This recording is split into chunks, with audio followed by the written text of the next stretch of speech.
Is Bitcoin the currency of the future, or is it the payment system they're developing? Bingo! It's the payment system. It's the blockchain encryption, and they're interesting things. I think Bitcoin, or the really blockchain encryption that's behind it, has a greater ability to bring more of the world's population out of poverty than anything we've seen in.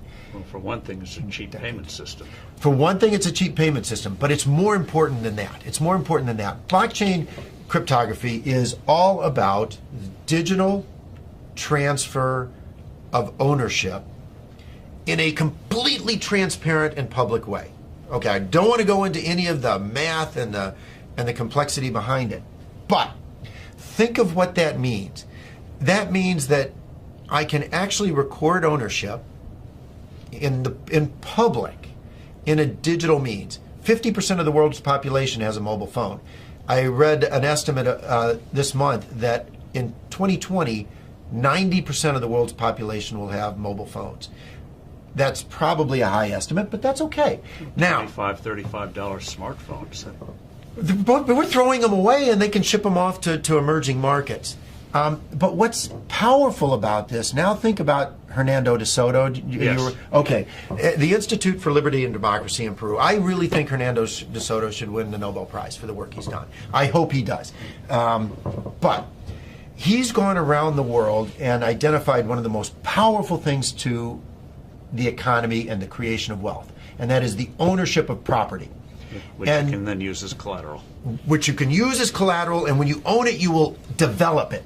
You will. The best thing you can do for the environment is to own it, because when you own it, you make sure it's sustainable for your future family, and that's powerful. But they don't have the ability to own it. If you live in a shanty town, you operate outside of the legal economy. It's not that you want to operate outside of the legal economy, but you have no ownership of any property. Although in the neighborhood, everyone knows who owns what. And once you introduce blockchain cryptography, guess what they can do? Have a public ledger of ownership and transfer that cannot be denied, because it's absolutely transparent. It's absolutely transparent. It is the means through which these individuals can get exactly what Hernando de Soto thinks they best need to bring themselves out of poverty. It is so much more profound than that, but at its very basis, it has the ability to give these individuals the right of ownership to property. And that has, more than anything else, the ability to bring them out of poverty. And I can't wait. It'll be adopted elsewhere. I mean, it's such a powerful, blockchain encryption is such a powerful tool.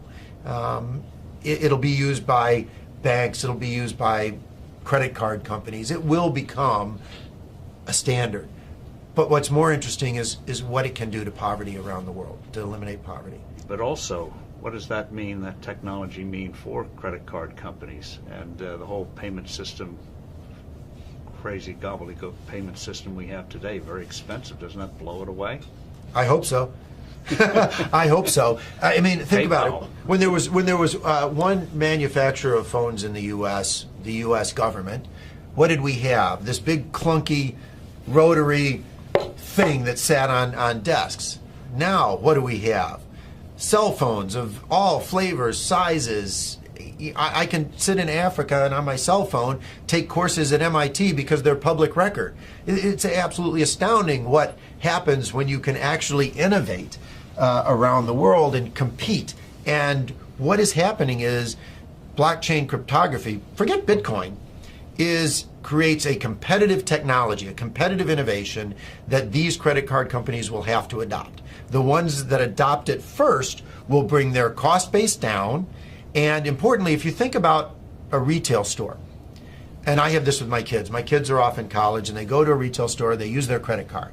And the credit card company costs the retailer $3 to $6. Right, because they reject well, first the fee is high, and then they reject the transaction.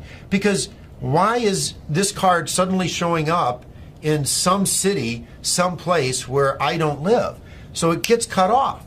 Well, with blockchain cryptography, the buyer and the seller automatically trust each other over an untrusted network. That's what's so powerful about it. A blockchain-based transaction is verified within 10 minutes. It's not verified within 10 minutes for a credit card, which is why 5 to 10% of all transactions are rejected on the spot. It's not verified until often days later. Even a check is not verified for days. And that is completely taken out of the system. So on day one, the retailer's sales go up because they don't have to reject the transaction and they save on the fees. It doesn't really get much better than that if you're looking for a disruptive innovation in any single industry. It's wonderful.